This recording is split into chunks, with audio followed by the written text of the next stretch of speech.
Hi, my name is Jay. And I'm Chris. And I'm Jeremy. And we're Cain Marko, collectively. And you're watching Seen, but not heard. podcast. Rick, what?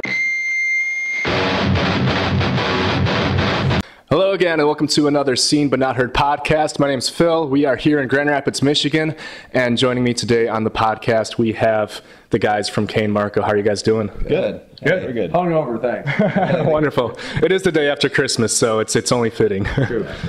Well, it's a pleasure to interview you guys and to be here again. I know all of you guys since back in high school. Jeremy, I've known since back in the second grade, so it's good to see you all again and hang out and talk about what you're doing in Cain Marko. And I'd like to start off the interview just by talking about how you guys kind of formed your band. Now, I know that all of you kind of knew each other beforehand and were friends before you started this band.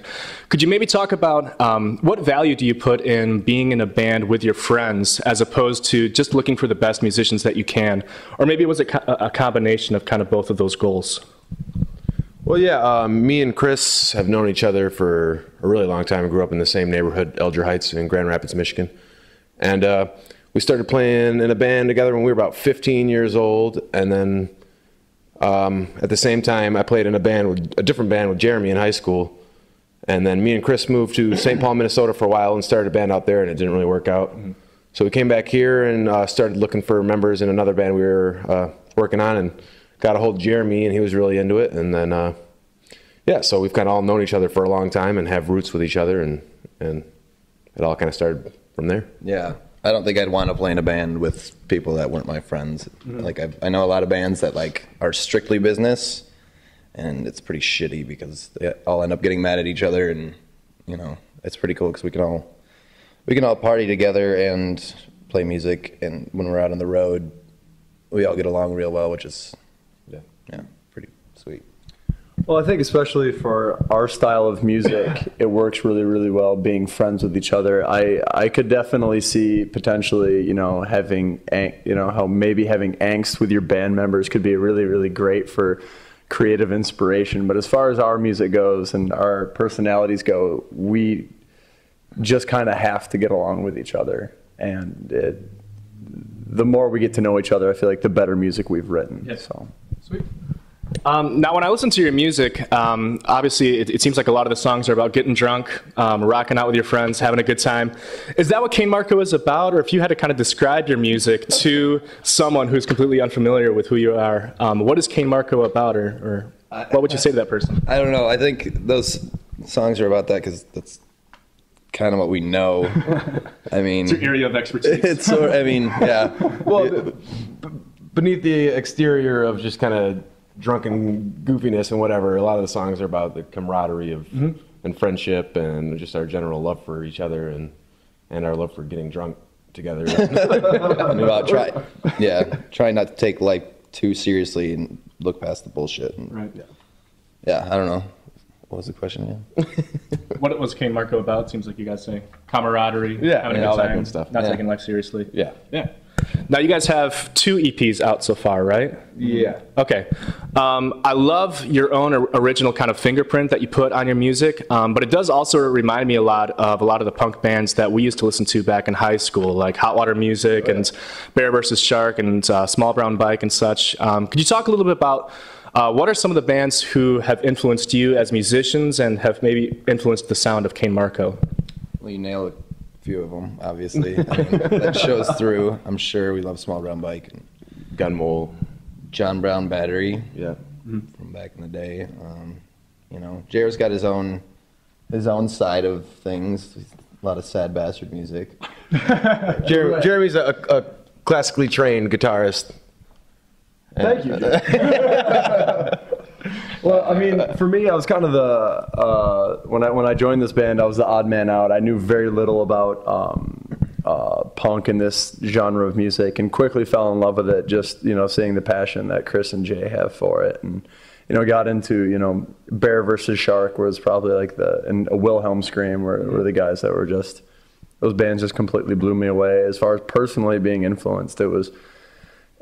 Like they said, it was more, I hate to call him Sad Bastard because he's my hero, but, guys, David Bazan of Pedro the Lion, Also, instrumental bands like Unwed Sailor, Godspeed You Black Emperor, which don't sound anything like Cain Marko, but Cain Marko music's just so damn fun. Yeah. Let's talk about Grand Rapids a little bit. What is your impression of the city of Grand Rapids, and in particular the music scene here? And how would you say that that's affected not only your exposure to music and musicians in this city, but also allowing you to kind of expose your music to others? Grand Rapids is the shit. Grand Rapids, yeah, I got nothing but good things to say about this town. And there's a kind of a homogenous group of at least kind of the crew we travel in. There's about 20 guys that all play in bands and play in bands with each other. And Chris and I are in another side project with some of the guys, and bands like Wormburner and broken up now, and so is North Lincoln, but they were another good one, and Charles the Osprey and Lotta Spew and Procession and all the other awesome bands that Radiator Hospital, Jowls, Victor Fix the Sun, and all that stuff, and just good friends of ours, and great people, and great musicians, and just good bands. And I'm pretty psyched on the Grand Rapids music scene right now. Yeah. For the size city, I feel like that we have, which I feel like I just am consistently blown away by the amount of talented musicians that are making legitimately quality music. I mean, it's always just such a stereotype that you go out to a bar and you see a really, really crappy band playing. Right. And it's not that doesn't happen. It does, but the percentage of quality, awesome, creative music that is being made in Grand Rapids just completely overpasses just stuff that I don't particularly like. Right. Now, I don't know if you can tell from the video here, but we are in the basement of a house, and none of you guys live at this house. What is the story behind this place? Because I was here a few weeks ago, and Touche Amore played a secret show on Thanksgiving night, and you guys obviously practice here. But can you talk about how you got connected with the people here, and what's the story behind this place? Definitely. This is the Turtle Den, it's called, and our friends Lauren and Alex. I mean, I know their last name, I just can't pronounce it. Uegleben. Gesundheit. We just call them the Turtles because they call it the Turtle Den. And Eric and Matt Weaver and now Lindsay. Yeah, they all live here. And this place is actually a lifesaver. I mean, we were out of practice space for probably a good 6 months. I don't know. Longer than that. Longer than that. I don't know. Over half a year. And we were kind of suffocating as a band, and almost the end of the band. Yeah, and we didn't have anywhere to write. We just wanted to get to writing, but these guys are just good friends, and they finally were just like, oh, you guys can just practice at our house. I mean, for free. Yeah, we just give them booze and presents. And well, the great thing about it is that the people that live here, going back to Grand Rapids and the local music scene, is that it's people like that let us play here. It's the Turtles that we call them. Those are the people that make it really, really worth it for the bands. And so for us, they've just been not only just great, great friends, but real inspirations to us, and just being huge supporters of our music, whether they particularly like it or not. I mean, whatever. But I mean, they're an important part of the Grand Rapids music scene, and in my opinion, just one of the reasons why this band is still around. It's just people like that. Yeah, and the fact that they put on shows here and have bands sleep over here if they need to. They just they treat everybody really well, but bands coming through here, they treat super well. So check out the Turtle Den. Yeah, good stuff. Awesome. Now the year 2011 is coming to a close. Do you guys have any plans for the year ahead? What are your plans in Cain Marko? Nothing matters because it's going to be the end of the world. Oh, good points. Forget that question. We're currently writing a new album right now, we have been so since the beginning of fall, and we write really slow. But it's coming to be. We got about 9 to 10 songs for it. We're going to write a few more and then hopefully get it recorded at our bass player's house. His name is Joel Odie, and he runs a studio called Studio Odie, which a lot of awesome bands have recorded there, and that's where we'll be doing the full length. And I don't know, Chris, what are you going to be doing?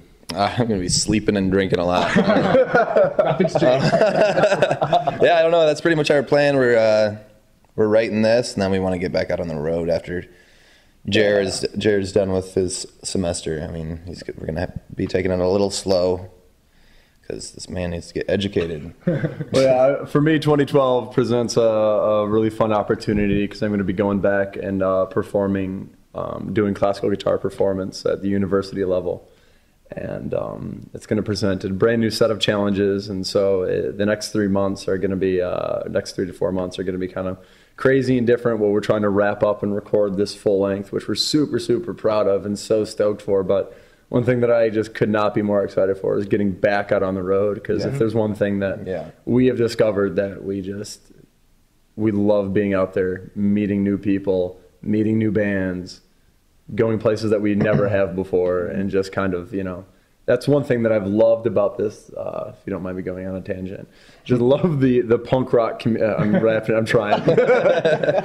I love the punk rock community because of the fact that, we have been taken care of every time we've been out on the road by random strangers that we meet that night, and we're taken in and given a place to stay, and it's refreshing to know that there's still super nice people out there. Yeah. I mean, a lot of people are dipshits, but when you tour and there's a community like this in the punk community, you just realize how many awesome people are still out there and doing positive stuff and just being general. And nice I don't know if we've met any dipshits out on the road. Every place we've been has just been completely awesome and treated us super well, and we can't wait to get back to them, even though it's been a while. Yeah, but for sure. That's awesome. Well, we definitely look forward to hearing your new release. Very excited for that. I always like to close off these interviews by giving the artist a chance to promote anything or plug anything or just share anything with their fans. Aside from the new release that you're doing next year, is there anything else that you guys want to promote or tell people about or just share? Check out the Turtle Den, Studio Odie for any bands looking out there looking to record. I don't know, any local bands that... Low everything, just low cloud. Low cloud. Don't listen to low cloud. They're terrible.